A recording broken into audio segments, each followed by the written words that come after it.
Which of the following is not a valid IP address. इनमें से कौन सा जो है आईपी एड्रेस वैलिड नहीं है, जरा ये बताइएगा।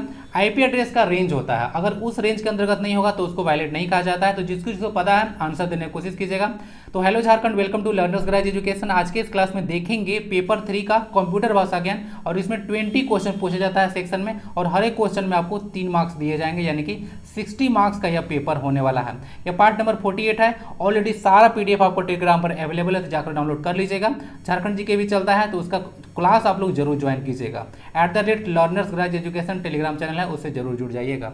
और वीडियो को लाइक करके आगे बढ़िए, शेयर एंड सब्सक्राइब कर लें। प्लेलिस्ट विजिट कीजिए, बहुत सारा चीज आपको मिल जाएगा। पहला क्वेश्चन कहा जाता है the place where accessories are connected to the computer is. Accessory मतलब होता है कंप्यूटर का अलग अलग उपकरण, आप लोग बोल सकते हैं। तो कोई कंप्यूटर में जहां पर जिस प्लेस में एसेसरीज कनेक्ट किया जाता है उस प्लेस को क्या बोलते हैं? रिंग, बस, जीप या पोर्ट। तो आंसर उसका डी हो जाएगा, पोर्ट। उसको पोर्ट बोला जाता है। यहाँ तक देखिएगा, इस तरह से पोर्ट आपको देखने को मिलता है सीपीयू में, अलग अलग serial port, USB type A है, उसका पावर का पोर्ट है, एचडीएमआई है, आपको याद होगा। या इसको जो है इसका फुल फॉर्म बताइए, लास्ट क्लास में डिस्कस किया था, ओके ना। तो अलग अलग तरह का आपको पोर्ट देखने को मिल जाएगा। तो जहां पर एसेसरीज को कनेक्ट किया जाता है उसको जो है पोर्ट कहा जाता है। पॉइंट यहाँ पे इंपॉर्टेंट है बस। बस में एक बार डिस्कस किया था कि देखिएगा, कंप्यूटर का एक कंपोनेंट से या एक पार्ट से दूसरे पार्ट में जो डेटा का ट्रांसमिशन होता है, तो उस पाथ को जो है पोर्ट कहा जाता है, उस पार्ट को जो है बस कहा जाता है, ओके ना। एक जगह से दूसरे जगह जाता है तो इस पाथ को बस कहा जाता है, ध्यान रखिएगा। ओके, तो आंसर हो गया डी। पोर्ट कुछ ज़्यादा टफ चीज़ नहीं है। आप लोग जब मोबाइल फ़ोन देखिए, उसमें यहाँ पे नीचे जो है एक पोर्ट लगा होगा, ठीक है, जहाँ पर आप लोग हेडफोन कनेक्ट करते हैं, तो वो भी पोर्ट है। एक यूएसबी का पोर्ट होगा, तो उसी को पोर्ट कहा जाता है। हेडफोन का और यूएसबी का तो दिया रहता है मोबाइल फ़ोन में पोर्ट, ठीक है। तो आंसर इसका डी है। नेक्स्ट क्वेश्चन आता है एसीडी। एसीडी क्या होता है? तो ये होता है ऑटोमेटिक कॉल डिस्ट्रीब्यूशन। ऑटोमेटिक जो कॉल डिस्ट्रीब्यूशन होता है वह सीआरएम यानी कि कस्टमर रिलेशनशिप मैनेजमेंट में काफ़ी ज़्यादा यूज किया जाता है। जब कोई अगर कॉल करता है तो उसको आंसर करना होता है तब। तो ऑटोमेटिक कॉल डिस्ट्रीब्यूशन होता है, सीआरएम में यह यूज किया जाता है। एसीडी का फुल फॉर्म याद रखिएगा। Which of the flowing key combination is use to bookmark a page in Google Chrome. Google Chrome में बोला जा रहा है कि कोई पेज को जो करंट आप लोग ओपन किए हुए हैं पेज, उसको बुकमार्क करना है, तो कौन सा शॉर्टकट की यूज कीजिएगा? तो ये होता है Ctrl+D। इसको ध्यान रखिएगा। बाकी सारा क्या होता है वो आपको डाल दूंगा। यहाँ पे की कॉम्बिनेशन मतलब होता है शॉर्टकट कीज ना, ध्यान रखिएगा।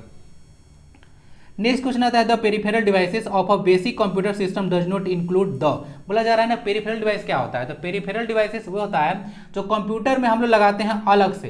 बेसिक पार्ट मतलब बेसिक तो पार्ट अगर हो जाए, तो अगर बात करें कि कुछ एक्स्ट्रा चीज इसमें लगा रहे हैं कंप्यूटर में जो कि अलग अलग फंक्शन के लिए हम लोग करते हैं, तब उसको बोला जाता है कि पेरिफेरल डिवाइसेस है। तो इसमें सीपीयू नहीं आएगा, बाकी प्रिंटर, कीबोर्ड, मॉनिटर, ये सब जो है एक्स्ट्रा पार्ट में आता है। ये सब बेसिक पार्ट्स नहीं है, इसके बिना जो है कंप्यूटर काम करेगा, ओके ना। मॉनिटर पर अगर काम करेगा, भले आपको दिखेगा नहीं, ठीक है, लेकिन कंप्यूटर काम कर सकता है। तो इसका आंसर हो जाएगा सीपीयू। सीपीयू के बिना कंप्यूटर काम नहीं कर सकता है, क्यों? क्योंकि यही तो है ब्रेन ऑफ कंप्यूटर। क्लियर है ना? तो आंसर इसका डी हो जाएगा। अगेन याद रखिएगा, पेरिफेरल डिवाइसेस में अलग अलग फंक्शन को परफॉर्म कराने के लिए हम लोग जो है पेरिफेरल डिवाइसेस यूज करते हैं। जैसे यहाँ पे प्रिंटर है, प्रिंट करने के लिए यूज करिए। कीबोर्ड आप लोग टाइपिंग करने के लिए यूज करते हैं, या इनपुट डिवाइसेस है, और प्रिंटर एक आउटपुट डिवाइसेस है। मॉनिटर भी एक आउटपुट डिवाइसेस है। तो चीजों को डिस्प्ले करने के लिए मॉनिटर यूज करता है, ठीक है। मेन पार्ट मतलब ये पेरिफेरल डिवाइसेस में ही काउंट किया जाएगा, लेकिन सीपीयू काउंट नहीं किया जाएगा, क्योंकि इसके बिना कंप्यूटर रन नहीं करेगा, ठीक, क्योंकि यह ब्रेन ऑफ कंप्यूटर है। बिना ब्रेन के आदमी जिंदा रहेगा और कंप्यूटर पे नहीं रहेगा। विच of the flowing system is used in PDA. PDA क्या होता है? तो पीडीए होता है पर्सनल डिजिटल असिस्टेंट। याद आ रहा है किसी को? पीडीए के बारे में आपको पहले भी डिस्कस किया था। तो इसमें जो होता है वो hand held operating system use किया जाता है, ठीक है। ये चीज देख लीजिएगा। और माइक्रोसॉफ्ट का जितना भी कंप्यूटर आता है उसमें देख लीजिएगा, इसमें विंडोज ऑपरेटिंग सिस्टम होता है। एप्पल में आता है मैकिन्टोश, ठीक है, इसको देख लीजिएगा। और डीओएस होता है डिस्क ऑपरेटिंग सिस्टम, ये भी माइक्रोसॉफ्ट का ही है ना, ध्यान रखिएगा। तो हैंड हेल्ड ओएस मतलब होता है operating system. Personal digital assistant में यही ऑपरेटिंग सिस्टम यूज किया जाता है, ठीक है। चलिए आंसर इसका सी हो गया। विच of the flowing controls memory input and output devices. बोला जा रहा है कि जितना भी चीज को कंट्रोल करने का, ठीक है, काम है, प्रोसेस करने का काम है, वो सारा का सारा होता है सीपीयू का ही होता है। तो सब चीज को कंट्रोल करने का काम होता है सीपीयू का। अब इसको अगर समझ में नहीं आएगा तो हमारे बॉडी को सब कंट्रोल कौन करता है? ब्रेन करता है। और ब्रेन ऑफ कंप्यूटर किसको कहा जाता है? सीपीयू को कहा जाता है। तो आंसर आपको ऐसे ही मिल जाएगा।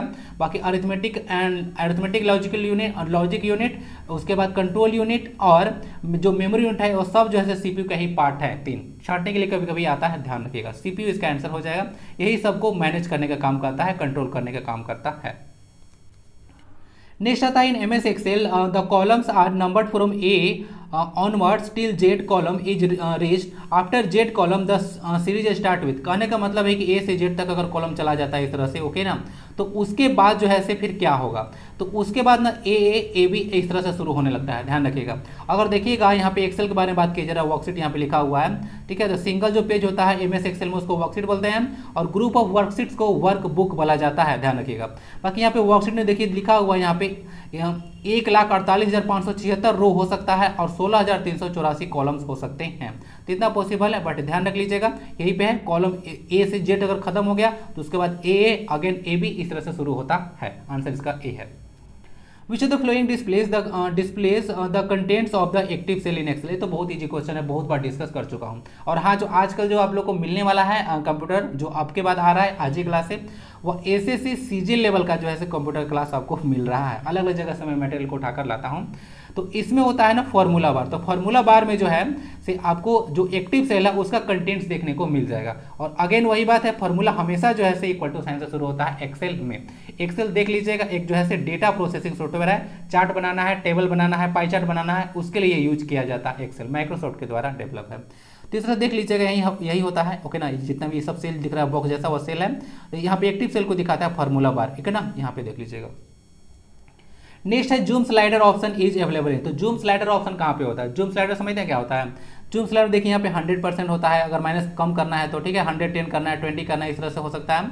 अच्छा, मैक्सिमम जूम कितना हो सकता है, एक क्वेश्चन इंपॉर्टेंट रहेगा कि बताइएगा कि मैक्सिमम जो एमएस यहाँ पे जो है वर्ड के बारे में बात करते हैं, एमएस वर्ड में मैक्सिमम आप लोग कितना जूम कर सकते हैं और मिनिमम कितना जूम आउट किया जा सकता है, यानी कि जूम इन और जूम आउट का लिमिट क्या होता है, आपसे यह क्वेश्चन रहेगा, ठीक है। चलिए बताइएगा, इंपॉर्टेंट क्वेश्चन है, जूम इन और जूम आउट का कितना लिमिट होता है। तो इसको ना स्टेटस बार कहा जाता है, जो आप लोग काम कर रहे हैं, ठीक है, वो स्टेटस बार यहाँ पे होता है। तो स्टेटस बार में ही जूम जो है जूम इन और जूम आउट का ऑप्शन आपको देखने को मिलेगा, ठीक है। तो आंसर इसका हो जाएगा स्टेटस बार, आंसर इसका ए हो जाएगा। Which of the following is और are transport layer protocols. Transport layer protocols एक तरह का प्रोटोकॉल होता है जो कि ओएसआई में आता है, ओपन सिस्टम इंटरकनेक्शन। ये देखे होंगे ओएसआई लेयर, इसमें टोटल 7 लेयर्स होता है, इंपॉर्टेंट है। फर्स्ट जो लेयर होता है उसको फिजिकल लेयर कहा जाता है, और जो अंतिम होता है 7वां उसको एप्लीकेशन लेयर प्रोटोकॉल कहा जाता है। तो यहाँ पे देखने को मिलेगा उसी के बीच में एक आता है ट्रांसपोर्ट लेयर प्रोटोकॉल। तो टीसीपी हो, आईपी हो, यूडीपी हो, सब जो है से ट्रांसपोर्ट लेयर प्रोटोकॉल में आता है, ठीक है, इसको ध्यान रखिएगा। तो इसका आंसर बोथ 1 और 2 हो जाएगा। ओएसआई में कितने लेयर होते हैं, 7 लेयर होते हैं। ओएसआई का फुल फॉर्म इंपॉर्टेंट है, ओपन सिस्टम इंटरकनेक्शन। टीसीपी होता है ट्रांसमिशन कंट्रोल प्रोटोकॉल, और यूडीपी होता है यूजर डेटाग्राम प्रोटोकॉल। यूडीपी यहाँ फुल फॉर्म डाल दूंगा, यूडीपी होता है यूजर डेटाग्राम प्रोटोकॉल, ध्यान रखिएगा। तो आंसर इसका बी हो जाएगा। ध्यान रखिएगा, पहला जो होता है फिजिकल लेयर होता है और दूसरा होता है एप्लीकेशन लेयर, ठीक है। टोटल 7 लेयर होता है ओएसआई में, आंसर इसका डी बी हो जाएगा। बोथ दोनों जैसे ट्रांसपोर्ट लेयर प्रोटोकॉल्स हैं। The oldest form of commercial computer languages, तो यहाँ पे ना फोटोन भाषा है, तो सबसे पुरानी जो है भाषा है, ठीक है, ध्यान रखिएगा। और ये जो है से आपको फुल फॉर्म भी होता है फॉर्मूला ट्रांसलेशन, और ये जो है जॉन बेकर्स के द्वारा डेवलप किया गया था, ठीक है। कोबोल होता है कॉमन बिजनेस ओरिएंटेड लैंग्वेज, इसको देख लीजिएगा, आंसर इसका डी हो जाएगा।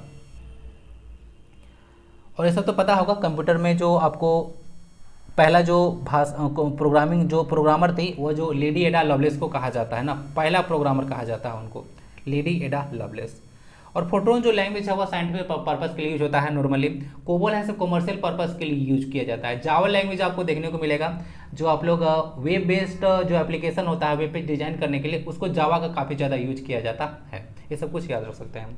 What is the full form of Algol, तो अल्गोल का मतलब होता है ना एल्गोरिदम लैंग्वेज ना, इसको डायरेक्ट याद रखिएगा। अल्गोल मतलब होता है algorithmic language, algorithmic language, answer इसका बी है, ALGOL. In MS Excel 2010 which shortcut key is use to go to the data tab. Data tab में जाने का शॉर्टकट की क्या है, तो इसका ना अल्ट प्लस ये होता है। तो अगर डेटा टैब में जाना है तो अल्ट प्लस ये दबा दीजिए, डेटा टैब में आप चले जाइए, आंसर इसका डी हो जाएगा। ये सब शॉर्टकट की आपको डायरेक्ट याद रखना होगा। और यहाँ पे देख सकते हैं जितना भी क्वेश्चन आ रहा है सब फालतू चीज नहीं आ रहा है, यहाँ पे MS Excel है। और पता है कि MS ऑफिस जो है डायरेक्ट आपका सिलेबस में मेंशन है, MS office operating system internet संचालन की विधि है। जो अगला क्वेश्चन आएगा वहाँ पे देखिएगा इंटरनेट से रिलेटेड क्वेश्चन है। Which of the following is true about IPv4, यानी IP एड्रेस वर्जन 4 के बारे में बात किया जा रहा है। तो it was the first version of IP, तो IP का यह पहला वर्जन था, बिल्कुल सही है। It uses 128 bit address scheme, यह स्टेटमेंट गलत है। इट यूजेज, यहाँ पे इट होना चाहिए था, it uses a 32 bit address scheme, बिल्कुल सही है। IPv4 binary bits are separated by the colon, तो ये गलत बात है। IPv4 में जो बाइनरी बिट्स होता है या फिर IPv6 में भी वह जो है फुल स्टॉप से सेपरेट होता है, यानी कि डॉट से सेपरेट होता है, न कि कॉलन से। तो यहीं पे एरर था, यानी कि इसका आंसर हो जाएगा ए और सी।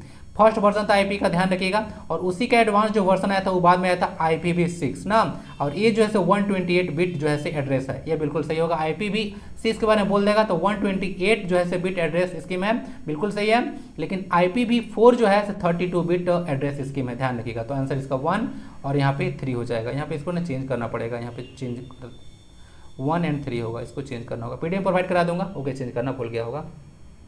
तो आंसर इसका सी हो जाएगा। अगेन ध्यान रखिएगा, पहले बिट्स को डिस्कस कर चुका हूं, और हमेशा IP एड्रेस डॉट से ही सेपरेट होगा। नेक्स्ट और लास्ट क्वेश्चन आता है जो कि आपसे पूछा गया था शुरू में, विच of the following is not a valid IP address, इनमें कौन एक वैलिड IP एड्रेस नहीं है। तो सबसे पहले देखिए, इसका पहचानने का तरीका आप लोग याद रखिएगा। IP एड्रेस का जो रेंज होता है वो 000 यहाँ पे देखने को मिलेगा, वो से लेकर 255 तक होता है। तो इसी के बीच में आपको होना चाहिए। इसके अगर आगे चला जाता है तो अब जो है IP एड्रेस वैलिड नहीं होगा। तो सारा ऑप्शन देखिए, यहाँ पे सारा में 100 है, सारा में 10 है, इसमें 90 90 90 है, और यहाँ पे 200 तो है, इसमें 200 है, लेकिन 2 5 तक सही था, लेकिन यहाँ पे 6 डाल दिया है, तो 5 तक ही रेंज होता है, उससे आगे नहीं जा सकता है। तो यह एक वैलिड IP एड्रेस नहीं होगा। तो आंसर इसका सी हो जाएगा। समझ गए?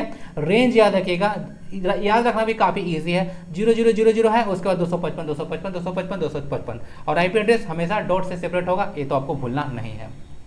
That's it for this class. Class कैसा लगता है आप जरूर बताइएगा। वीडियो को एक लाइक जरूर करके PDF टेलीग्राम से डाउनलोड कर लीजिएगा, और जुड़िए और लोगों को भी जरूर जोड़िए। वंदे भारतम, जय।